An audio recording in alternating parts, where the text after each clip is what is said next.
Sea of Thieves turned 5 years old this past week, and as much as we all like to complain about minor things with the game, it still remains one of the greatest games of all time, purely because the gameplay it encapsulates will never ever be replicated. Time and time again, people try this game out or return to it simply because there is no other game like it.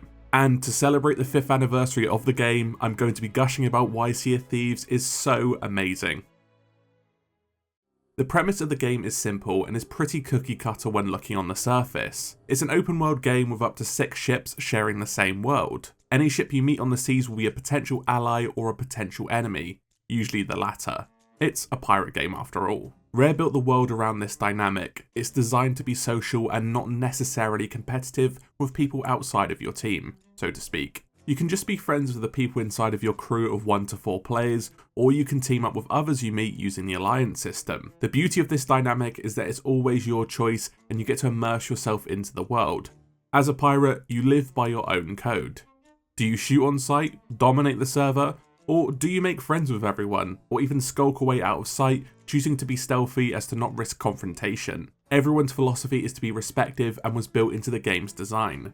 And if someone doesn't see eye to eye with you, then that's okay. It's part of role-playing in a sandbox. The dynamics are extra spicy as people now have incentives to fight, alliance, or even betray one another. The second part of the premise is that every session is designed to be different. Over the course of the last 5 years, this has been embellished and improved upon to get a more unique session when you log in. This is rooted in new world events to force players in concentrated areas, new voyages to dial up the risk versus reward, or even new sandbox toys and mechanics. But that's not even the core. Other players will always be around to change your sessions. No plan survives contact with the enemy. In most other cooperative games, you can complete your objectives by going from A to B to C, and the set path is always the same. But in Sea of Thieves, some random crew may have logged on in the hope of doing the exact same thing as you. For example, take the latest update, Season 9. It added a new chest in the Fort of Fortune, which is the longest world event in the game. As there are exclusive rewards and a commendation to earn for completing it, many players will be fighting over this chest, and as there is only one, conflict will eventually arise from this. It doesn't even have to be that focused. You could be running from a rival ship and the Kraken attacks you, or them, allowing for the chase to end. The black ink will cause ships to move at a fraction of their top speed, so it changes the dynamic. The same can be said if 2 ships are fighting and a third player, or even an AI skeleton ship, attacks one of the parties. Then you have toys like rowboats, gunpowder kegs, or special cannonballs, meaning in every encounter you'll find something unexpected.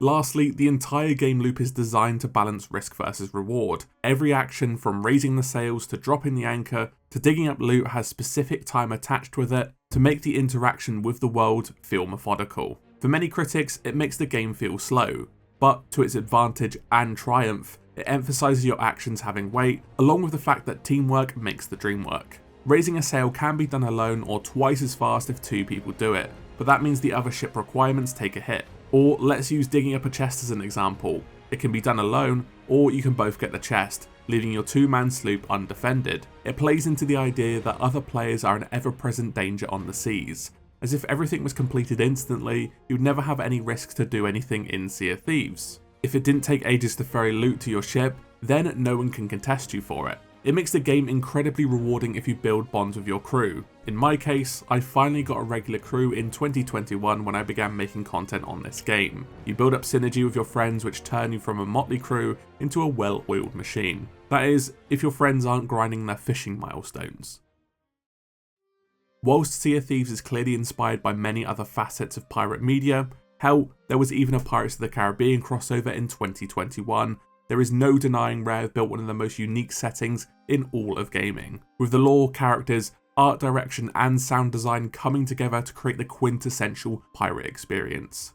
Let's start with the art direction. Rare made the choice to go with a more cartoonish and eccentric style, mainly because it fit the theme of mischievous pirates, but also it ages much better than a photorealistic take. I can confidently say, with 1500 hours in the game and 5 years later, every session will have a scene that takes my breath away. While Sea of Thieves runs on Unreal Engine, the art team's specific design choices were detailed before the game came out, and famously, the thing that they needed to nail was the water, because you spend a bunch of time looking at it on your journey. The water will reflect the setting sun and other shapes on the horizon. It changes colour depending on what region you're in, and the ocean will spray and settle on your deck when heading against the squalls. Unreal Engine experts helped create this and was a big effort from multiple studios outside of Rare. They triumphed in creating realistic looking water in a cartoon pirate game. The lighting is the second aspect which makes Sea of Thieves visually unmatched. You will see details in every session, like light bouncing off rocks and illuminating nearby walls,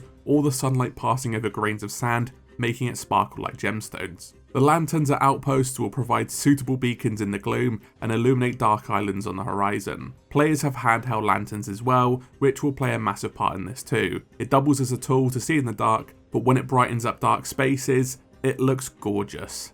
The last part of the art direction is the character design, but I wanted to focus on the player characters and by extension some of the NPCs. Rare coins the term IPG or Infinite Pirate Generator. When booting up the game, you'll be given the chance to pick from a randomly generated character. Most other games give sliders and presets to choose from, but not this game. You have to pick a random character from the lineup, but you can re-roll as many times as you desire. The idea behind the Infinite Pirate Generator was that everyone would pick the stereotypical attractive hero type character if given sliders. As Sea of Thieves is about pirates, who are morally great and roguish by nature, the player appearances should reflect that. Because they chose this approach, it creates some truly unique characters and crews can range wildly in appearance.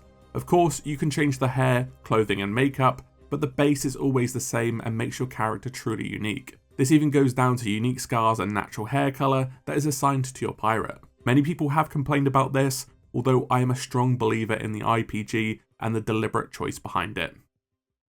Sound design is the second aspect that weaves this world into being. This comes from both music and the sound effect design. Not only has Rare championed accessibility features in the latter, but the sound effects immerse you into the golden age of piracy. The devil is in the details and Sea of Thieves is not short of them. You'll hear the crunching of sand beneath your boots or squelching if you just come up from the water. Your ship will groan and creak if about to sink, or the wheel will squeal and squeak when turning it. The wind will whoosh through your sails when they're at full billow, or the anchor will clunk when hitting the ocean floor. And that's just the sounds created by you. The environments have a boatload of sounds to enrich it. You can hear the calm sound of waves washing up on the shore, or the exotic birds chirping above you when adventuring in the ancient isles. Tiny things like this go a long way in immersing you in a realistic world, even one enveloped in so much magic. For me and many others, Sea of Thieves soundtrack is a masterclass. Legends of Rare like Robin Beanland and Chloe Kwok have produced spellbinding tracks after spellbinding tracks, for every single occasion. When exploring the different regions, you'll get music stings pop up should you get close to a new location. Each of the 4 regions has a unique sound cue to it, but they all have ambient music too. From the spooky strings of the wilds to the chilled out steel pan of the ancient isles, each little jingle sets the tone of where you're exploring. But the true star of the show are the tracks based around the story. Of course, most of these can be played on your musical instruments with your crew, but they're only a shadow of the full versions. Much of the music is an embellishment of the main theme with Spanish guitar or orchestral strings and horns. The practice is used for various themes, like Who Shall Not Be Returning or We Shall Sail Together. Robin takes these familiar tracks and adapts them to the scene, and each time he nails them. This all fits the setting of the game and gives it this film score level of epicness. You just have to listen. I've put links to my favourite tracks in the description. One of the biggest and most important parts of any game is the community. More importantly, it's how the developers interact with them. It can create this almost symbiotic relationship where the developers will create a game, fans love it and ask for more. But in this case, it's more so what a game needs and the community wants. Back at launch, the reception to Sea of Thieves boiled down to awesome but empty. Rare took this feedback to heart and did something I have never seen before. They scrapped their post-launch plans entirely, and based on some forum polls, they reconstructed their plans to suit what the game needed most. Whilst the initial year 1 plans weren't scrapped entirely, they were more shuffled around and pushed back. Content was developed to enrich the game's foundations. Rare even delayed the microtransactions well over a year until they were comfortable asking for more money. It's not even a case of Rare working off community feedback then, but they continue to do so now. A lot of people will state that Rare doesn't care about their players and their game. I find that to be absurd.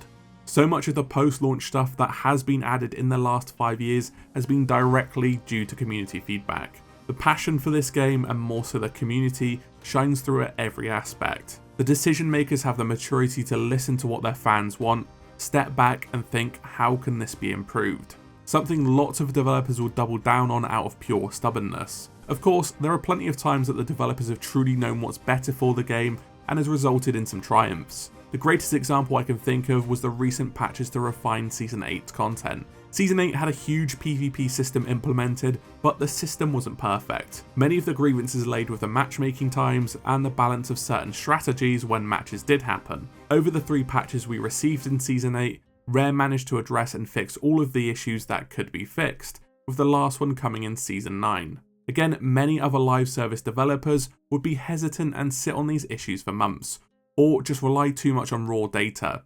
Not Rare. I could wax lyrical on several instances of Rare improving on feedback over the last 5 years, but we simply don't have the time. A key part of what makes Sea of Thieves so supremely unique is the sense of community that the game has fostered. Now, in the comments, people will bring up shitters that they've had to deal with, and that's a facet of any fan base, but the shitters aren't part of the community. I've met several close friends through this game, and my entire crew are made up of people I've met through Sea of Thieves. These are people I will speak to every day despite never meeting in real life. I know of people who have met in Sea of Thieves and ended up attending weddings of their online crewmates. These stories number in the hundreds and thousands of lifelong friends stemming from this game. In any other community, I've not seen so much passion and talent. Every day I see new artists popping up, content creators starting their channels, and even personalities arising from Sea of Thieves alone. And Rare go a long way to celebrate their community, with seasonal community days, blog posts and giveaways to celebrate their fantastic fan base. I am of course extremely biased because this game has changed my life. If you told me in 2015 that when I watched an E3 trailer of a cartoon pirate game made by the studio who created Banjo-Kazooie, that 8 years later I would be making a cringe video essay on why it's one of the greats, I would have laughed in your face. Because of Sea of Thieves, I am so blessed to talk about it here each and every week on this channel. I've met some amazing people I never would have if Sea of Thieves had not existed. As crazy as it sounds, it's bizarre to think something as small as video games can have the effect on me and thousands of other people. I could continue and rave about all the other fantastic aspects of this game, from the naval combat to the extended universe and the ever-changing world, but I think this is enough to hammer home my point. If you've never played Sea of Thieves, now's the time to jump in, and if you already play, well, you've been blessed to have shared these experiences like I have. Here's to the last 5 years of Sea of Thieves, and to very many more. Thanks for watching, and as always, I'll see you in the next video.